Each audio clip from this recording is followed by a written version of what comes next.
Israel ने ही किया है कंफर्म, ईरान पर वो हमला करेगा। दूसरी बात, ईरान अपने मिसाइल सिस्टम को अपग्रेड कर रहा है, मिसाइल डेवलप कर रहा है। मैंने परसों बताया और दिखाया भी था कि ईरान मिसाइल्स का टेस्ट भी कर रहा है। जहां अमेरिका और इजराइल इस हवा को बना रहे हैं कि हमने ईरान की कमर तोड़ दी, ऐसे में अगर मिसाइल टेस्ट करेगा ईरान तो नाक अमेरिका और इजराइल की कटेगी। अब रिपोर्ट आपकी स्क्रीन पर है, ईरान पर हमला करेगा इजराइल, ये साफ कह रहा है। उसने कहा है कि ईरान अपनी मिसाइलों को, डिफेंस सिस्टम को अपग्रेड कर रहा है और इसी साल 12 महीने के भीतर भीतर हम हमला करेंगे। लेकिन आप यहां इजराइल की हार समझ लीजिए कैसे है। मैं ईरान की तारीफ नहीं कर रहा हूं, भाड़ बजाए हमें क्या दे रहा है ईरान। मैं तो बात फैक्ट की कर रहा हूं कि अगर आप जियो पॉलिटिक्स पर नज़र रखते हैं और दुनिया पर नज़र रखते हैं तो वाहिद 56 बहनों का एक भाई है ईरान, जिसने इजराइल को इतना डर पैदा किया कि इजराइल जो कल तक कह रहा था कि हम ईरान को ऐसे ख़त्म कर सकते हैं, आज वही इजराइल क्या कह रहा है। इस रिपोर्ट पर यही लिखा है जो आपकी स्क्रीन पर दोबारा लगा रहा हूं। इसमें साफ इजराइल ने लिखा है कि हम 12 महीने में अटैक कर सकते हैं। यानी जो कह रहा था हम एक झटके में, अब उसे 12 महीना चाहिए, पहली बात। दूसरी बात यह है, अल्लाह की नज़र, अल्लाह का रहम और करम जिस पर हो ना, उसका कोई कुछ बिगाड़ नहीं सकता। आज यही इजराइल कह रहा है कि भैया 1 साल चाहिए, और तो और कह रहा है कि हम प्लान चेंज कर रहे हैं। तवज्जो है, प्लान ईरान के लिए चेंज करना पड़ रहा है।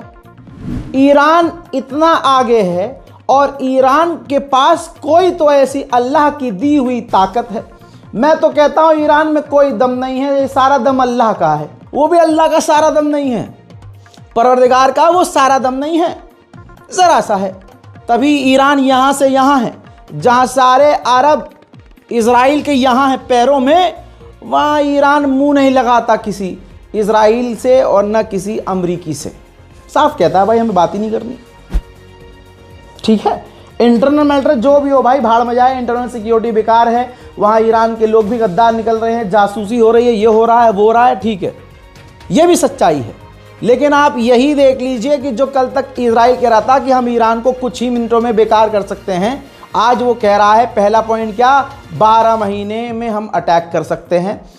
और दूसरी बात, उसने कहा हम अपनी स्ट्रैटेजी चेंज कर रहे हैं, ईरान को हिलाने के लिए हम प्लान चेंज कर रहे हैं। क्यों भाई, ईरान तो बहुत कमज़ोर था, बेकार था, ताकतवर नहीं था, तुम्हारे सामने लुल है, तो उसको मिटाने के लिए तुम्हें अब प्लान चेंज करना पड़ रहा है। यहां तक की रिपोर्ट ये कह रही है, देखिए, कि इजराइल सिर्फ ईरान के मद्देनजर वो आर्टिफिशियल इंटेलिजेंस वाला नया हथियार बनाएगा।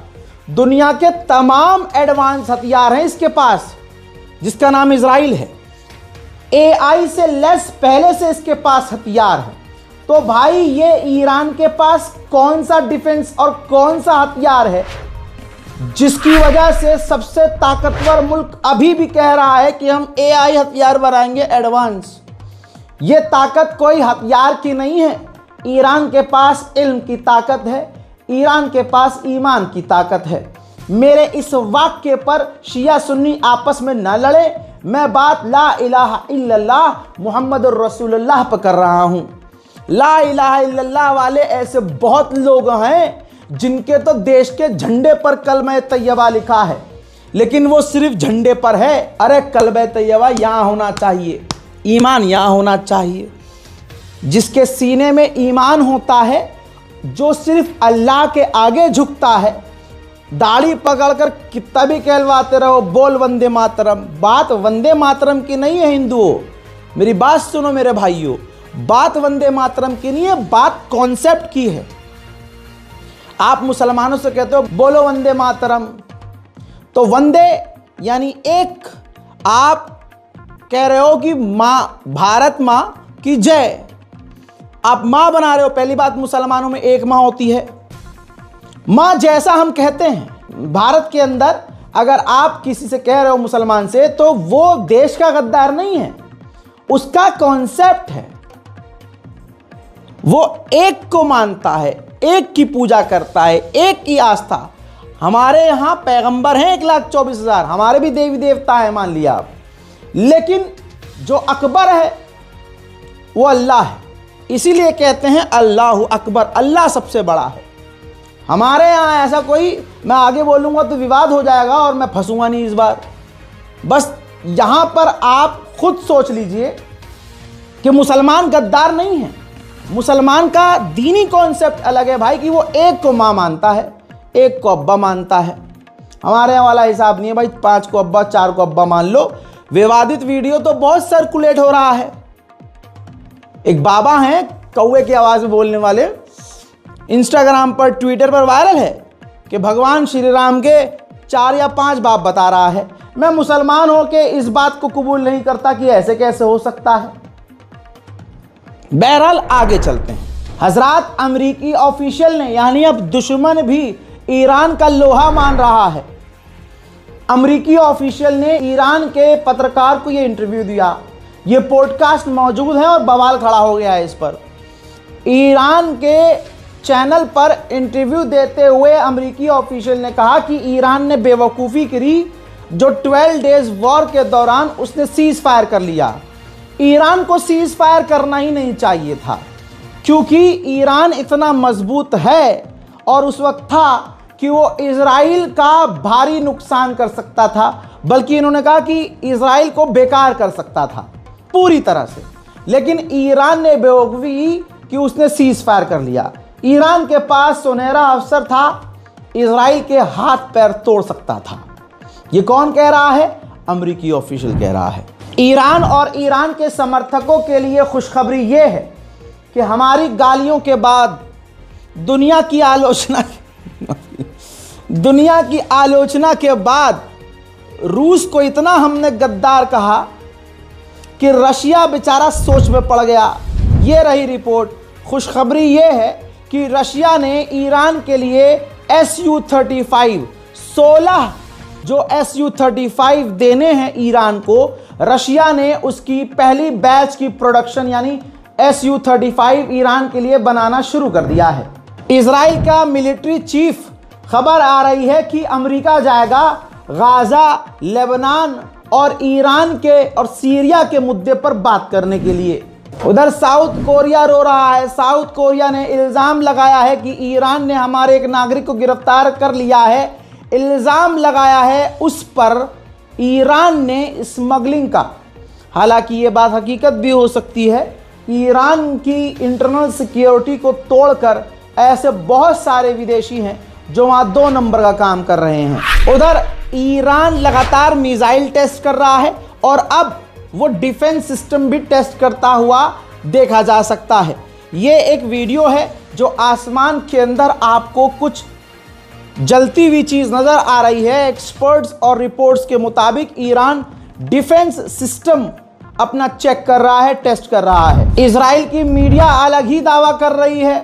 अब दुश्मन के खेमे में हड़कंप मचा है तो भाई इसमें हमारा क्या कसूर। रिपोर्ट ये रही, इजराइल के अखबार लिख रहे हैं कि 7 अक्टूबर 12 डेज वॉर, इन दोनों टकराव से ईरान ने सबक सीखा है, एक्सपीरियंस लिया है, कमियों को देखा है और ज़रूरत पहचानी है और अपने साथियों को, प्रॉक्सीज को, हिजबुल्लाह, हमास और अपने साथी लड़ाकों को उस हिसाब से हथियार भेज रहा है और वो खुद भी हमले की तैयारी कर रहा है, इजराइल पर हमले की तैयारी कर रहा है। 56 बहनें अपनी सगी बहन के लिए कुछ ना बोली, लेबनान के लिए। तवज्जो है, और ये बात फैक्ट कह रहा हूं, वरना लानत है अगर मैं झूठ बोलूं। आपकी मोहब्बत ऐसे थोड़ी ना मिलती है। आप मुझसे नहीं, मेरे सच से प्यार करते हैं, हमारे काम से प्यार करते हैं। अल्लाह आपको सलामत रखे। आप ये समझने की कोशिश कीजिए कि अरब, सऊदी अरब, कतर, बहरीन, ये जितने भी अरब देश हैं और कहूँ तो मुस्लिम देश, इन्होंने लेबनान पर हो रहे हमले पर कुछ बोला? कोई रिपोर्ट आई? जवाब है नहीं। कौन बोला? 56 बहनों का एक भाई ईरान। ये रहा ऑफिशियल वीडियो। ईरानियन विदेश मंत्रालय के द्वारा कहा गया है कि सीज फायर तोड़कर भी लेबनान पर जो इजराइल हमला कर रहा है, हम इसका विरोध करते हैं। ये सरासर गलत है, नहीं होना चाहिए। ये वॉर क्राइम कर रहा है इजराइल। साथ ही उन्होंने ये भी क्लियर कर दिया कि हमारा लेबनान के अंदर कोई इंटरेस्ट नहीं है और ना हमें लेबनान से कोई मतलब है। बस जो चीज़ गलत है हम उसके खिलाफ हैं। आगे उन्होंने ऑस्ट्रेलिया की निंदा की है कि IRGC को टेरर लिस्ट में जो डाला है, ये ऑस्ट्रेलिया ने किसी और को खुश करने के लिए किया है। जहां डोनाल्ड ट्रंप और इजराइल ये कोशिश करते हैं कि ये दिखाया जाए कि ईरान अमेरिका से डरता है, तो चलिए अगर हम मान लेते हैं कि ईरान अमेरिका से डरता है, तो बताइए ना हमारा वाला ना किसी और का वाला कोई ट्रंप का नाम लेकर कुछ बोल नहीं पा रहा है। सबकी इतनी ही आवाज निकलती है बस। मान लीजिए ईरान बहुत डरता है, तो फिर ईरान के विदेश मंत्रालय के द्वारा ये क्यों कहा गया? इसी वीडियो के अंदर ईरान के विदेश मंत्री ने कहा कि अमेरिका पूरी दुनिया के लिए खतरा है। अल्लाह अकबर। अरे अगर ये सच है कि ईरान डरता है, तो ईरान में इतनी हिम्मत कैसे आ गई कि ईरान के विदेश मंत्री ने on record on air clear cut कह दिया कि पूरी दुनिया के लिए खतरा अमेरिका है। बात सही समझ में आ रही है? माशाल्लाह। आप तो गू नहीं खाते, जो गू खाता है उसको नहीं आएगी समझ में। गू खाने वालों ने तो ट्रंप को अपना बाप बनाया। ट्रंप ने तेल लगा के इनके ही अच्छे से बजा दिया, और हमारा वाला 56 इंच वाला नहीं बोलना, नहीं, काफी है, आगे बढ़ते हैं। ईरान के वैज्ञानिकों को इजराइल ने धोखे से मारा। कई बार यह हुआ है, ईरान के ज्यादातर वैज्ञानिकों को इजराइल ने धोखे से मारा है। ईरान के अंदर, ईरान के वैज्ञानिक के घर के बाहर जब ईरान के वैज्ञानिक निकले, मोहसिन ज़ादे नाम था उनका, वो जब आगे गाड़ी में बैठे, गाड़ी में धमाका हुआ। ऐसी भी चीज़ें हुई, गोलियां भी चली रोबोटिक तरीके से, मतलब ऑटोमेटिक हथियार से। ऐसे कई असैसिनेशन करवाए हैं इजराइल ने ईरान के अंदर। ये खबर आम है, सबको पता है कि इजराइल ने ये किया है। कहते हैं इजराइल की ताकत है भाई। एक हंडाला नाम का ईरान का हैकर ग्रुप है, हैकर ग्रुप, मिलिट्री ग्रुप नहीं, हैकर ग्रुप। उसने क्या किया, एक वीडियो जारी किया। वीडियो के अंदर ये है, उन्होंने अपनी ताकत दिखाई, अपनी पहुंच दिखाई और कहा कि ये पीसफुल पैगाम है। क्या? ये रही वीडियो, ये ईरान के हंडाला ग्रुप ने जारी की है, जिसमें इजराइल के वैज्ञानिक का घर है और घर की नेम प्लेट पर जूम किया गया है और उस वैज्ञानिक की गाड़ी में गुलदस्ता रखा गया है। जो इजरायली वैज्ञानिक है उसकी गाड़ी खोली, उसके अंदर गुलदस्ता रखा, फूल रखा और ये वीडियो बनाकर जारी किया। यानी ईरानी हैकर ने बताया, देखो पहुंच तो हमारी भी वही है, पहुंच तो हमारी भी वही है, हम भी वैसे ही तुम तक पहुंच सकते हैं जैसे तुम हमारे वालों तक पहुंच के धोखे से उन्हें कत्ल कर चुके हो। लेकिन हम वो हैं, हम उस दीन के और उस अहले बैत के मानने वाले हैं जो धोखे से हमला नहीं करते। नहीं, मजलिस नहीं पढ़ रहा हूं, बता रहा हूं। कंट्रोल। आगे बढ़ते हैं। सच तो सच है। वहीं ईरानी नौसेना अधिकारी ने बताया कि हमने एक वेसल को सीज किया है जो 3.5 लाख लीटर जो तेल था वो स्मगल कर रहा था।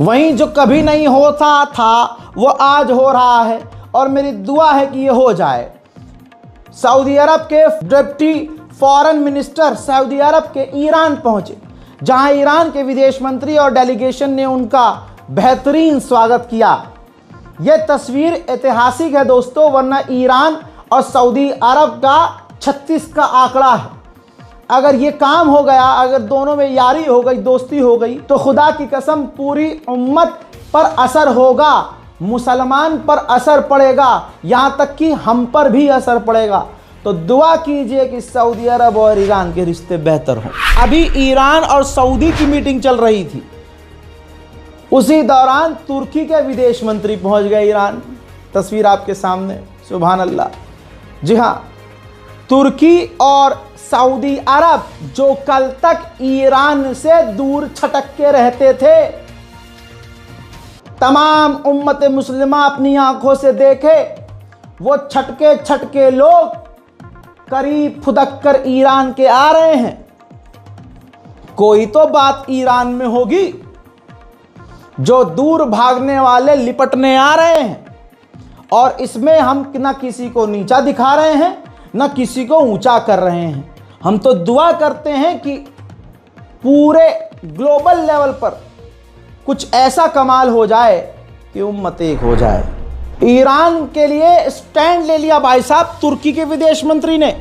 तुर्की के विदेश मंत्री ने कहा कि न्यूक्लियर प्रोग्राम के मामले में हम ईरान के साथ हैं और ईरान के ऊपर से लगी हुई तमाम फालतू की पाबंदी हट जानी चाहिए।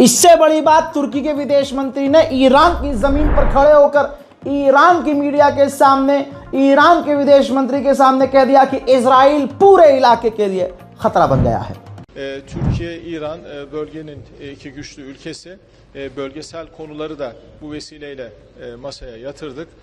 Başta Filistin, Gazze olmak üzere Suriye, Lübnan, İsrail yayılmacılığı, yürüyen nükleer müzakereler, Afganistan, Pakistan arasındaki gerginlik, bütün bunların hepsini kendisiyle görüştük.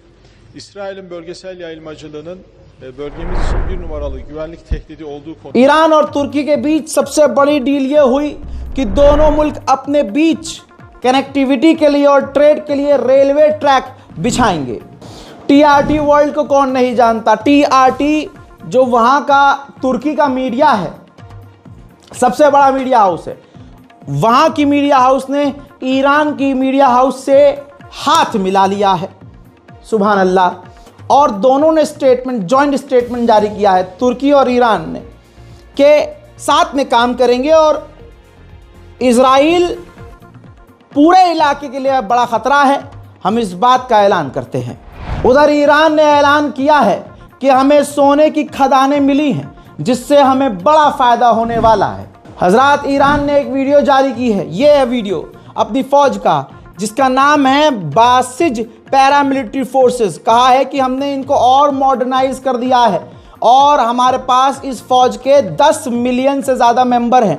हमने इनको पहले से ज़्यादा ख़तरनाक हथियार, पहले से ज़्यादा एडवांस हथियार, पहले से ज़्यादा एडवांस टेक्निक और गाड़ियां, आर्म व्हीकल्स देकर मजबूत किया है। यही सब तो देख के इजराइल के पसीने उसकी शर्मगाह से निकल रहे हैं। हजरात, ईरान स्पेशल रिपोर्ट में आज अभी के लिए इतना ही। उम्मीद है कि कुछ तो मैंने अच्छी खबरें आपको दी होंगी जिससे उम्मत के लोगों के दिल को थोड़ी ठंडक मिली होगी। इस रिपोर्ट को शेयर कीजिएगा, अपनी दुआओं में कोशिश कीजिएगा कहीं ना कहीं मैं याद रहूं। मैं हूं रज़ा और आप देख रहे थे रज़ा ग्राफी अनस्क्रिप्टेड। जय हिंद।